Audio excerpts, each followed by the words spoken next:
Hey Angela, this is Mrs. J. I have a MacBook also, if you can see, this is my MacBook. I just opened a Excel file and what I did here is I insert a text box. See actually if I can get in here to do it. And then you just drag it in here and insert your text box. And then once you're in the text box, you can again hit that insert button. And then all the way over here, see right over here, is the equation, and you just insert a new equation. That's how you insert an equation into a text box.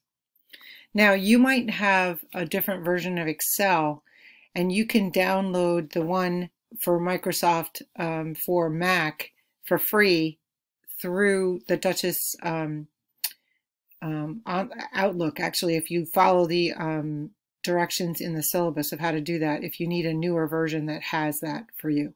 I hope that helps.